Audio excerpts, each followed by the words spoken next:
Hello everyone. आज हम not for profit concern का क्वेश्चन नंबर 10 सॉल्व करेंगे। सबसे पहले क्वेश्चन रीड करते हैं। From the following receipts and payment account KBP engineering college Nashik for the year ending on 31st March 2019 and additional information prepare income and expenditure account for the year ending 31st March 2019 and balance sheet as on that date. Receipts and payment account for the year ending 31st March 2019। इस question में हम लोग का year ending कभी हो रहा है 31st March 2019। It's mean हमारा ईयर स्टार्ट कभी हुआ रहेगा 1 अप्रैल 2018। तो हमारा फाइनेंशियल ईयर क्या हो गया 2018-2019। यहाँ पे देखिए रिसीप्ट साइड में कैश इन हैंड और कैश एट बैंक दोनों दिया हुआ है एंड पेमेंट साइड भी हम लोग को कैश इन हैंड और कैश एट बैंक दिया हुआ है। मैंने आपको हमेशा यही बताया हर एक क्वेश्चन में कि कभी भी जो ओपनिंग कैश बैलेंस और बैंक बैलेंस रहेगा वो हम लोग रिकॉर्ड नहीं करेंगे। हम कभी भी कौन सा कैश और बैंक का बैलेंस रिकॉर्ड करेंगे जो पेमेंट साइड में क्लोजिंग दिया रहेगा। यहाँ पर देखिए हम लोग को एडिशनल इन्फॉर्मेशन दिया हुआ है जहाँ पर 1 अप्रैल 2018 जो हमारा ओपनिंग टाइम पीरियड है एंड 31st March 2019 जो हमारा क्लोजिंग ईयर है, हम लोग को इसका ओपनिंग एंड क्लोजिंग का इन्फॉर्मेशन दिया हुआ है। यहाँ पे देखिए बुक्स का 6 लाख हमारा ओपनिंग के टाइम था एंड 6 लाख क्लोजिंग के टाइम भी है। फर्नीचर में चेंजेस हुआ है, 3,19,000 ओपनिंग था और क्लोजिंग के टाइम 3 लाख हो गया। मतलब यहाँ पर हमारी वैल्यू 19,000 कम हुई है, तो इसे हम लोग डेप्रिसिएशन बोल सकते हैं। Building fund, fix deposit and capital fund दिया हुआ है। Adjustment number 1, 50% of donation are for building fund and the balance is to be treated revenue income. तो यहाँ पे जो एडजस्टमेंट नंबर 1 है वो डोनेशन पे, तो यहाँ पर हम लोग 1 मार्क कर लेते हैं।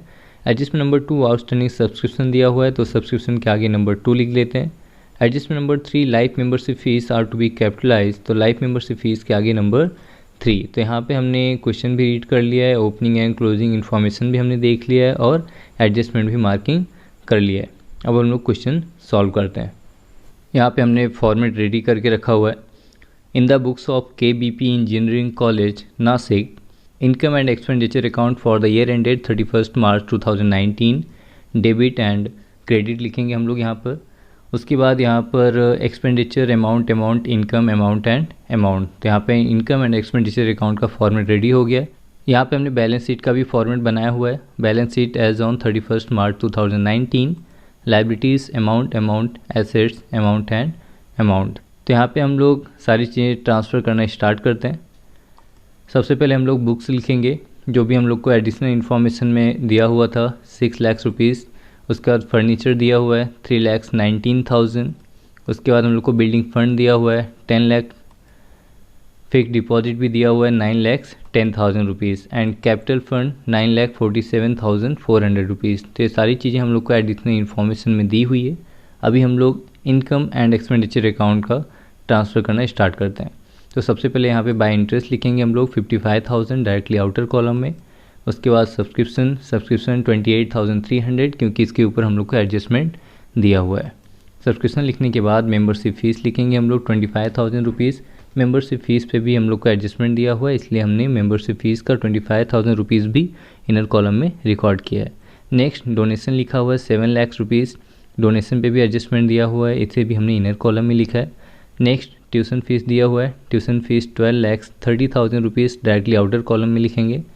ये होने के बाद नेक्स्ट टर्म फीस लिखा हुआ है, टर्म फीस 2,08,000 रुपीज़ दिया हुआ है, ये भी हम लोग आउटर कॉलम में लिखेंगे। नेक्स्ट हम लोग को सन्ड्री रिसीप्ट दिया हुआ है 8,000 रुपीज़। उसके बाद एडमिशन फ़ीस 60,000 रुपीज़। तो यहाँ पे हमने ये सारी चीज़ें ट्रांसफ़र कर ली है। नेक्स्ट हम लोग को सैलरीज टू टीचिंग स्टाफ दिया हुआ है, payment side 11,70,000 rupees. Next electricity charges दिया हम लोग को 55,000 रुपीज़, ये भी हमारा एक्सपेंडिचर साइड आएगा। उसके बाद यहाँ पर देखिए हम लोग ने क्या किया है, बुक का इन्फॉर्मेशन दिया हुआ है, मतलब हमने बुक क्या किया और परचेस किया है। ओपनिंग के टाइम हमारे पास 6 लाख का बुक था जो हम लोग को एडिशनल इन्फॉर्मेशन में दिया हुआ है एंड प्लस परचेस जो हमने किया हुआ है वो कितने का परचेस किया है 61,000 रुपीज़ का। तो हमारे पास जो टोटल बुक हो गया वो उसकी वैल्यू 6,61,000 रुपीज़ हो गई है। ये होने के बाद फर्नीचर का भी हम लोग को दिया हुआ है, फर्नीचर का 51,000 रुपीज़ दिया है। टोटल हमारे पास कितने का फर्नीचर हो गया 3,70,000 रुपीज़ का फर्नीचर की वैल्यू हो गई है।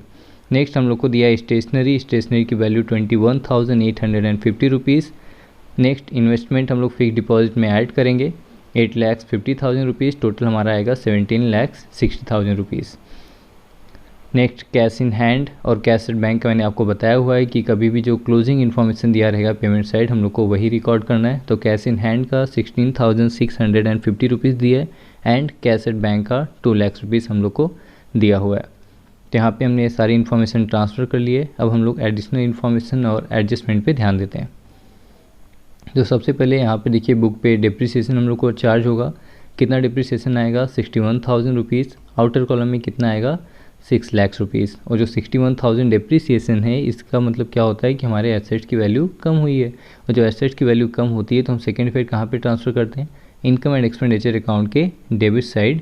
यहाँ पे क्या लिखेंगे, to depreciation on books 61,000 rupees. Next हम लोग को फर्नीचर के ऊपर भी डिप्रिसिएशन दिया हुआ है। यहाँ पे देखिए डिप्रिसिएशन जो दिया हुआ है वो इनडायरेक्टली दिया हुआ है।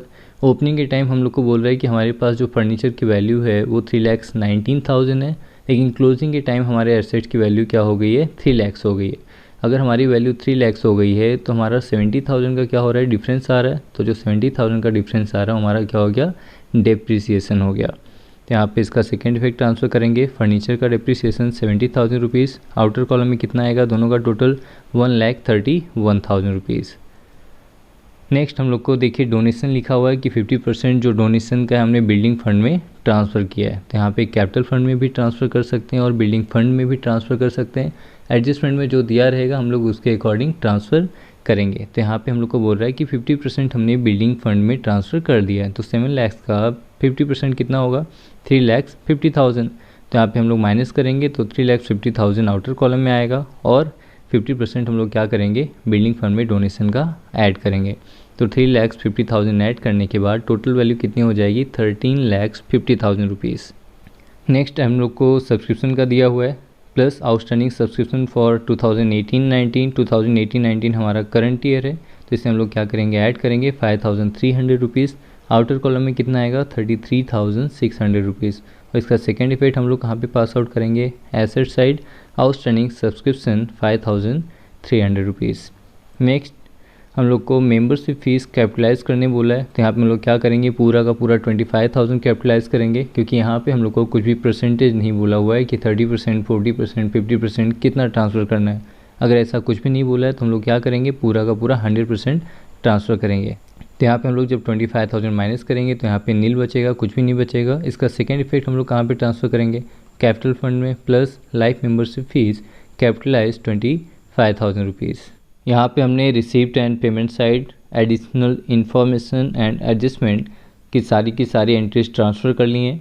अभी ट्रांसफ़र करने के लिए कुछ बाकी नहीं है तो हम लोग क्या करेंगे, अकाउंट क्लोज़ करेंगे। अकाउंट क्लोज़ करने के लिए सबसे पहले हम इनकम एंड एक्सपेंडिचर अकाउंट में एक्सपेंडिचर और इनकम दोनों साइड का टोटल करेंगे और जिस साइड का टोटल ज़्यादा होगा उससे हम लोग दोनों साइड लिखेंगे। तो यहाँ पर हमने जब एक्सपेंडिचर और इनकम साइड दोनों का टोटल किया तो हमारा इनकम साइड का टोटल ज़्यादा आ रहा है 19,37,400, जो हमने दोनों साइड लिखा हुआ है 19,37,400। और जो हमने इस टोटल से एक्सपेंडिचर का टोटल माइनस किया तो जो हमारा डिफरेंस आ रहा है वो आ रहा है 5,59,550। तो यहाँ पे हम लोग क्या लिखेंगे, to excess of income over expenditure और ब्रैकेट में क्या लिखेंगे, सरप्लस। इसका मतलब ये होता है कि जो हमारा इनकम है वो एक्सपेंडिचर से ज़्यादा है। तो अगर हमारा सरप्लस आता है तो हम क्या करते हैं, लायबिलिटी साइड कैपिटल फंड में ऐड करते हैं। अगर डेफिसिट आता है तो यहाँ से लेस करते हैं। तो हमारा सरप्लस आया है तो यहाँ पे हम लिखेंगे प्लस सरप्लस 5,59,550 रुपीज़। टोटल करने के बाद आउटर कॉलम में हमारा 15,31,950 आएगा। तो अभी हम लोग बैलेंस शीट भी क्लोज़ करेंगे। बैलेंस शीट में लायबिलिटीज़ और एसेट दोनों साइड का हम टोटल करेंगे। एसेट साइड का टोटल करने पे हमारा 28,81,950 आ रहा है और जो हमने लायबिलिटी साइड का टोटल किया तो हमारा 28,81,950 आ रहा है। मतलब यहाँ पे हमारा जो एसेट्स और लायबिलिटीज़ है उसका टोटल दोनों इक्वल आ रहा है, तो हमारा बैलेंस शीट टैली हो गया है।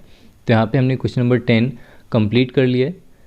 आज का लेक्चर यहीं पर एंड करते हैं। अगर आपको कुछ भी डाउट है तो आप कमेंट सेक्शन में आपके डाउट्स पूछ सकते हो। मैं आपके डाउट जल्दी से जल्दी सॉल्व करने की पूरी कोशिश करूँगा। इस वीडियो को लाइक और अपने दोस्तों के साथ शेयर करना बिल्कुल मत भूलिए। और अगर इस चैनल को आपने अभी तक सब्सक्राइब नहीं किया है तो जल्दी से जल्दी सब्सक्राइब कर लीजिए। मिलते हैं नेक्स्ट लेक्चर में, तब तक के लिए goodbye, thank you so much.